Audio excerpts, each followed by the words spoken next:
Welcome to New Jersey Politics with Laura Jones. I am Laura Jones, and we are so glad to have you here.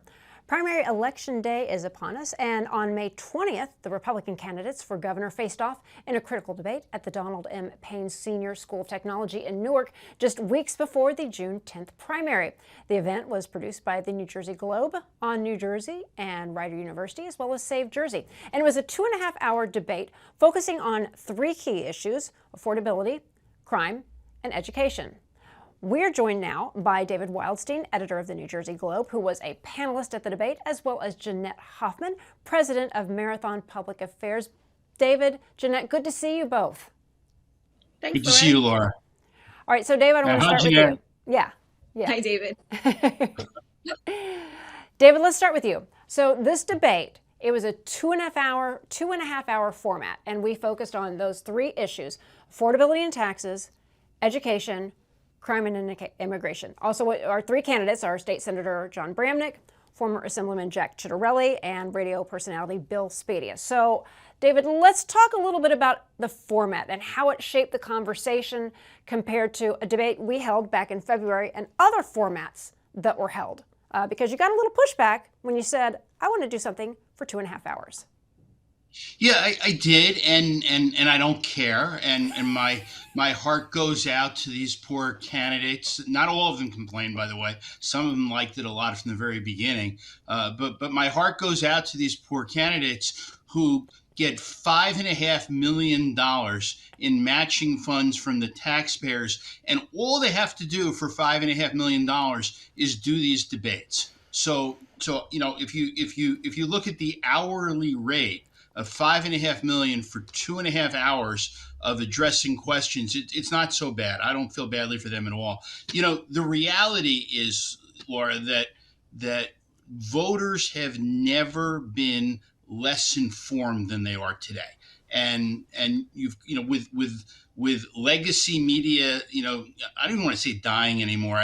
Maybe Jeanette will say that I'm wrong. I don't think she will. But they're not dying. They are dead. I have sat Shiva for them.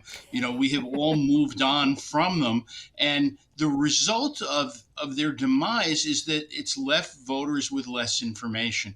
So a 2.5-hour debate gave us an opportunity to really get into the weeds. For example, in the Republican debate, we talked about crime for 45 minutes with a lot of specifics from all three of the candidates. On a good day, in a regular, traditional 1-hour format, at best you're going to get one of these, hey, what are you going to do to lower crime rates? So I really liked it, and I think there needs to be more long form.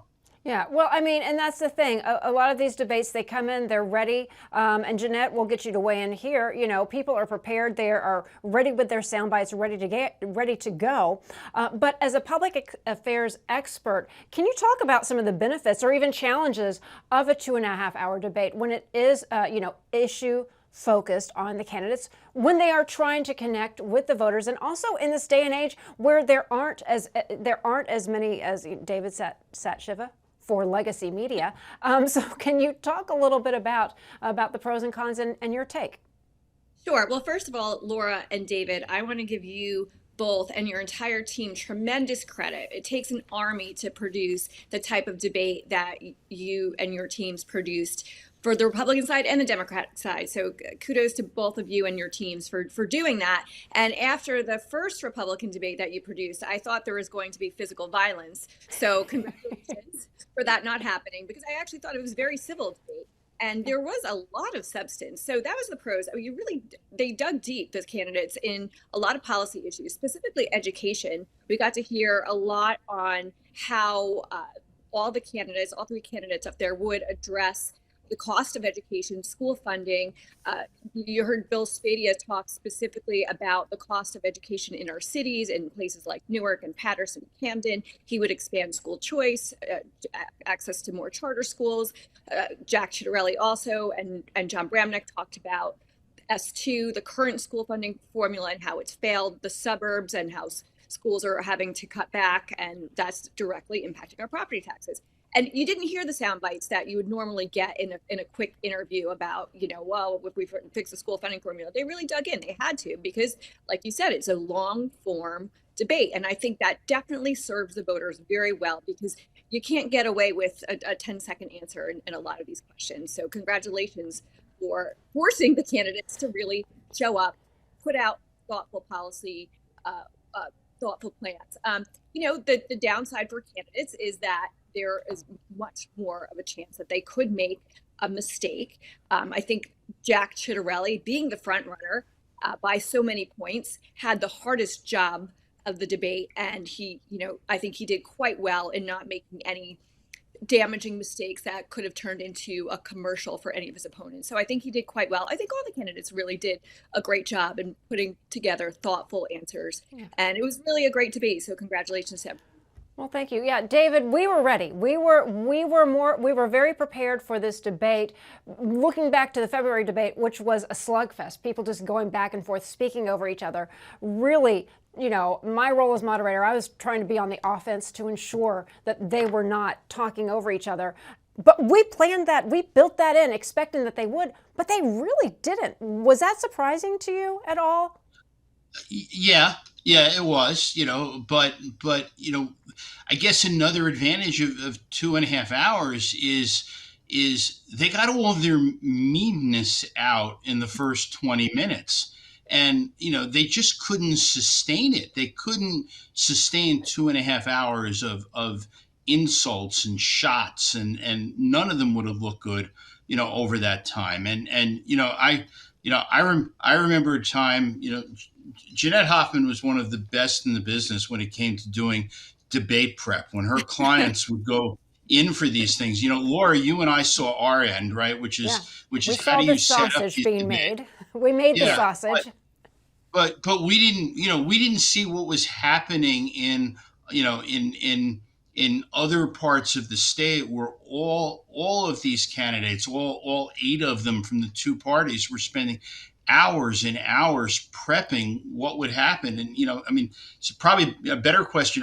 Am I allowed to ask a question to somebody else on your show? Please do. Go for it. We can do whatever we Jeanette, want. You would have, and I know the answer to it because I know you, 25 years, but you'd have prepped your candidates for a slugfest and for a milquetoast debate. They went in there, I guess, right, going in prepared to see how it went, to go either way.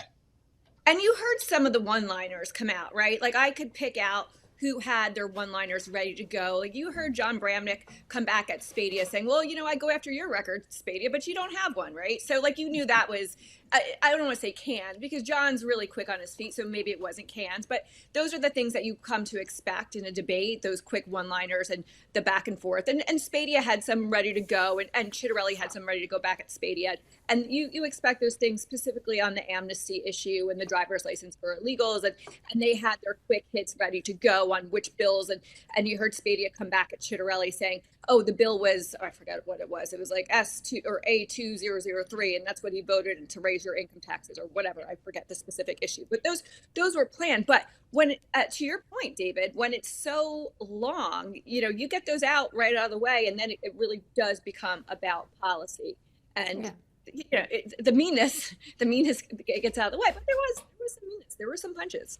Yeah. Well, let me ask a little bit about, David, to you, the role of President Trump. He had endorsed Jack Ciattarelli coming into this debate. So there was some question of, gosh, is Jack's to lose, more or less? John Bramnick is the only one who was able to say, yeah, I've never tried to get President Trump's support. Whereas Bill Spadia was saying, well, no, President Trump endorsed a poll, not a person. So how do you think President Trump played into this debate, and no matter who wins this primary, how that shapes the campaign for the Republicans come November? I mean, look, Jack Ciattarelli is the front runner. You never say. I mean, we live in Yogi Berra state, so it's not over till it's over. But Ciattarelli, really courted that Trump endorsement, and working with Kellyanne Conway and a super PAC, and doing the footwork necessary at the White House. Jack Ciattarelli didn't just walk into Bedminster and get a few minutes at the President of the United States table and charm him. This has been in the works for a very long time, and and so you still didn't see any candidates up there criticizing Trump, and you wouldn't in a Republican primary because these are I think Trump's approval rating in the last poll that I saw among primary voting Republicans in New Jersey was 90%.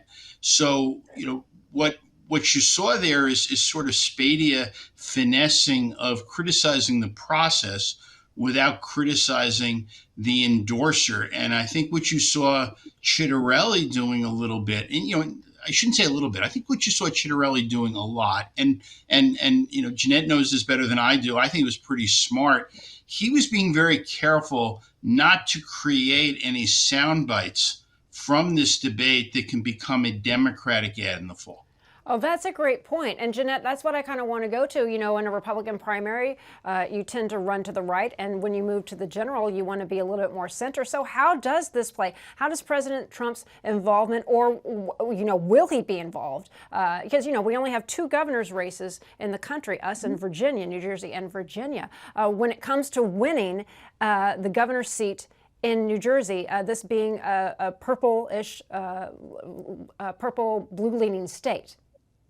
Well, I think, listen, no matter who wins this primary, and it looks like it's Jack Chitterelli's to lose, anything can happen on Election Day, as David says, the Republicans are going to be tied to Trump. Nationally, that is what the Democrats are planning to do. They're looking at New Jersey, they're looking at Virginia as the first test to President Trump. So I think it was smart for Jack Chitterelli to get Trump's endorsement, but he's going to be tied to Trump no matter what, right? But voters are smarter than that. They know they've had 8 years of a Democratic governor raising their property taxes, 8 years of a Democratic governor and a legislature raising their energy bills. They know this election is going to be about New Jersey issues. And that's what Jack Chitterelli is running on, right? He's talking about education. He's talking about property taxes. He's talking about affordability. His most recent commercial TV ad was not about Bill Spadia. It was not about the Republican primary. It was about energy bills. It was about your energy rates going up by 20% under Phil Murphy and the Democrats. So that's all he's going to be talking about. Of course, the Democrats are going to try to make him about Donald Trump, but this is about New Jersey and about New Jersey issues. And I think if you looked at the debate, like David rightly said, that's what he was focused on. Jersey does what Jersey always does. So we're going to take a quick commercial break, and we're going to hear from the candidates on the other side. Stay with us as we continue here on New Jersey Politics with Laura Jones.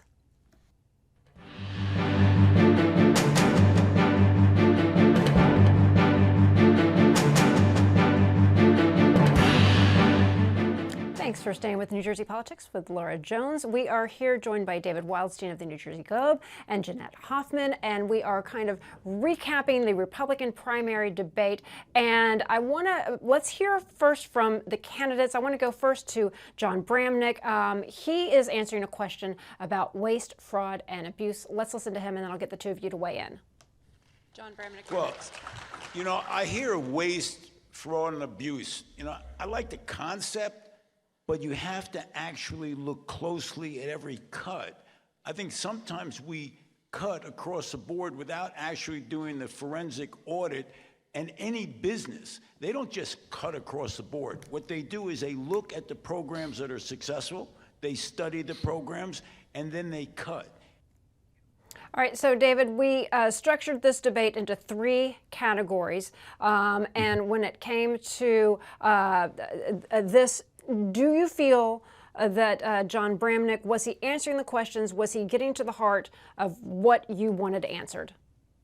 Yeah, I mean, Bramnick was pretty good at answering questions. He's not a guy who ducks them, and I'm somebody who, I almost said answer this question without using the words waste, fraud, and abuse, because it's almost like they have that tattooed on the palm of their hand. Pivot to waste, fraud, and abuse. How are you going to cut the budget? Well, we're going to get rid of the waste, fraud, and abuse, without ever giving any specifics. Bramnick got to a specific. He said he cut the Christmas tree items, but I don't think anybody doubts that there's waste in government. I don't doubt that I'm probably wasting money at home in terms of some of the things I spend money on. it's that's the world. I mean, the government does it, private sector does it. There's always something that you can pare down. I don't know how much fraud there is, and it's Jersey, and it's the middle name of New Jersey is New Abuse Jersey. Everybody you've got. I think sometimes the majority party, by the way, it's not Democrats, it's not Republicans, it's the grifter party. And the real politicians in New Jersey have just mastered their ability to grift. So yeah, you can cut around those edges, but you're talking about a $58 billion budget. And there's a pretty good chance that you don't have $5 billion in waste, fraud, and abuse. So Bramnick did okay, and he's better than most on these questions. But it's just those are three words that people just rely on for a soundbite. Jeanette, let me get your take from John Bramnick, because one of the things about his campaign and him just as a person in general, whether in the legislature or running for governor, he talks about being able to work across the aisle, work with both sides. What do you think? Was he able to portray that with also the ability to answer questions? Because sometimes you have to really hone in on a question and you've got to take a side. Again, a lot of what I hear about John Bramnick is he knows how to appeal to both sides. Sometimes you don't always get a straight answer out of somebody when they are trying to be everything to everyone. I don't know if that's a fair representation, but what do you think? Yeah, no, John's a smart guy. He knows the budget in Trenton, like inside and out. He's been in the Assembly and the Senate, I think, since 2003. David will correct me if I'm wrong. But listen, he knows Trenton. He's able to answer questions about the budget. He's about the legislative process. He's able to appeal to independents. And some of the things, if you listen to his interviews before the debate, he's very genuine. He said, I didn't like the Democrat debate because it felt like very canned answers. And he comes across as very genuine, very likable. He made me laugh a couple times in the debate because he's very quick-witted. He's a comedian. He can bring people together. What he says he doesn't like about the Trump administration is the anger, the divisiveness in politics. I thought his answers were really good. What I thought was particularly interesting about the waste, fraud, and abuse question was I thought it was a little subtle criticism about Doge and Elon Musk, that they just go in there with a sledgehammer and not a scalpel. But he didn't say Doge, right? He wasn't outwardly criticizing Doge because it is very popular among Republicans, but I don't think it's very popular among independents right now. So I think it was more of a general election answer actually than a Republican primary answer. Somebody talking a lot about NJ Doge is Bill Spadia, and let's listen now to a soundbite from him talking about spending in education. What are we going to do? We are going to cut some higher education. I'm going to start with $1 billion cut out of the Rutgers budget. It is absolutely outrageous that Rutgers University has a $5 billion budget, $1 billion coming from the taxpayers, and still one of the most expensive in-state tuitions in the entire country. What we really have to do is get into middle school and high school and start talking to kids about other careers. Why are we not talking about getting into the skilled trades? Why does every kid have to go to college and endure a six-figure debt with no prospects of jobs? We need to change education and the way we think. All right, Jeanette, I'll go to you first with this one. Bill Spadia is someone who is very good at public speaking. He's somebody who's spent a career, talking on his radio station. He was also a television host, so he comes across very well. So, what were your thoughts on his performance? And when he's talking about whether it's addressing education or about NJ Doge himself. Yeah, so this comes right out of President Trump's playbook, taking money from Harvard to give it to the trade schools. But this is actually something Bill Spadia has been talking about for years, ever since I've known him on 101.5 and Chasing News. He is a real believer in we need more people in trade schools, more people who are training to be plumbers, electricians, HVAC workers, than people coming out of college with, six-figure debt. So this is actually, President Trump's talking about it now, but Bill Spadia has been talking about this for a long time. This appeals to, middle-income workers, blue-collar workers, independents, not just Republicans. So this is very true to Bill's core values, something that he's been talking about for a long time. And I think a lot of people want to see, he's also been talking about cutting Rutgers and their spending. And it's very true that Rutgers has a very high tuition rate for an in-state school, because I have kids going to college out of state. And frankly, they're spending less money to go to other states than they would be to go to Rutgers. So listen, Bill has done his homework as well. When asked what he would cut out of the budget for something, I think, David, you said it was over $100 million, he quickly went to a new stadium in Middlesex County that would cost over $129 million. And he knew right away. He was very quick on his feet. Yeah, David, I mean, he gave specifics. You were asking candidates specifics. What would you cut? And he was very clear. Yeah, and I'll tell you one thing that I was surprised at is I asked the candidates about the salaries that Rutgers pays their football coach, $6.5 million a year, their basketball coach, $4 million a year. You know, Bramnick jumped on that and he says, yeah, I'm going to call them all in and say, you got to get me a cheaper coach. But the other two had interesting answers that surprised me in a Republican debate. Spadia says, I don't do salary shaming. I'm not going to get into that. We're just going to cut $1 billion out of their budget. That's what I think the state should be spending, $1 billion less. Let them figure it out. And Chittorelli had, a statesman-like answer there, which was he said, look, we want to be in the Big Ten. We made a decision to compete, New Jersey to compete at that level, and these are some of the things you have to do to compete. So you didn't see a whole lot of grandstanding on that question. All right, let's listen now to a soundbite from Jack Chittorelli. He's talking about crime in this soundbite. We've created professional criminals. Talk to local police. Arrest, release, repeat is real. It's demoralizing for a cop to arrest somebody in the morning, have them be out by 1 in the afternoon, and they've committed the same crime in the next town over that afternoon. So, all right, so that was Jack Chittorelli. One of the areas of focus, we were talking about crime and immigration. So, David, I'll go to you when we went to that. Well, that was our last segment, I believe, that we waited, is crime and immigration. What you thought about their performance on that? It's a good answer.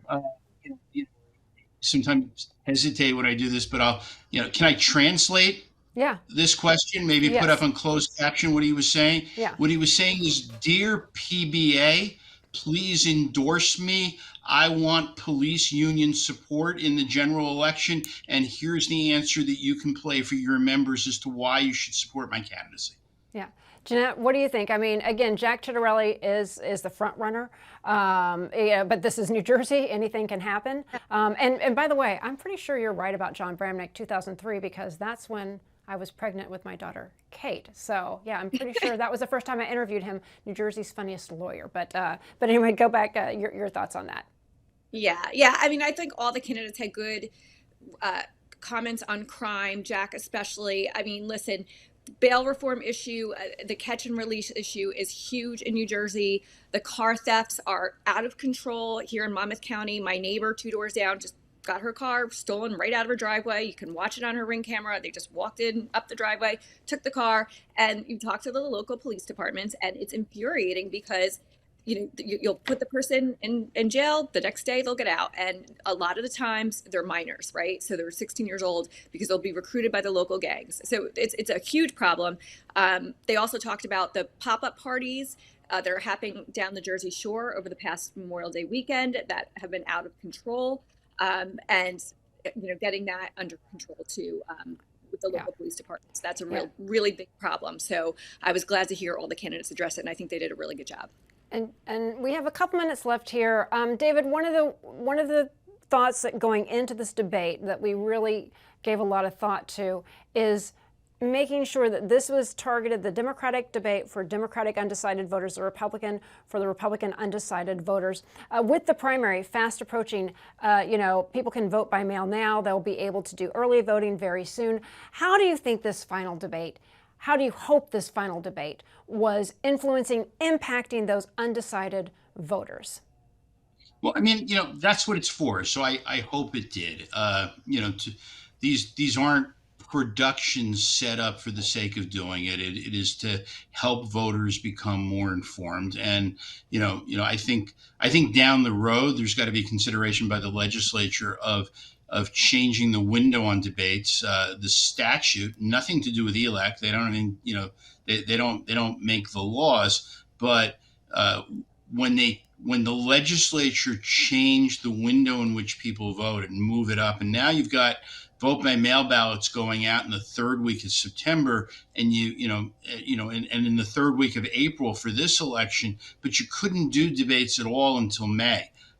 There's a lot of voters that are voting without an opportunity to really see anything other than paid communication. So, I hope that's what it did. And, we talk internally, and I hope I'm not giving away any state secrets here, but, when Laura, you and I and your crew and the Globe team were sort of doing our production meetings, we realized for a Democratic debate, we can't moderate it from the center, or all of the candidates are going to agree with every question. So we have to move a little bit to the left. And then 2 days later, when we're doing a Republican debate, we've got to move a little bit to the right and sort of look for differences between the candidates. Hopefully we did that. All right, Jeanette, I give you final thoughts here. You have 15 seconds, or I'll have to bring up my moderator bell. Final thoughts on how you think this impacted voters. I think everyone saw some differences in the voters, but specifically, Bramnick, I'll leave to the side. I think he really appealed more to an independent, moderate-leaning Republican. But I think between Spadia and Ciattarelli, you definitely saw that Spadia leaned more conservative than Ciattarelli in certain policy positions. And I think that's what the debate was for, right? To kind of stake out the differences in policies. And it was a very policy-minded debate. So I give you all and your teams a lot of credit for putting it together and being able to see those differences between the candidates. So congratulations. Well, thank you very much. And thank you for joining us, David and Jeanette. We really appreciate your time, insight, and analysis. Thanks for having us. And that'll do it for today. I'm Laura Jones. Thanks so much for watching New Jersey Politics. We look forward to seeing you back here next time.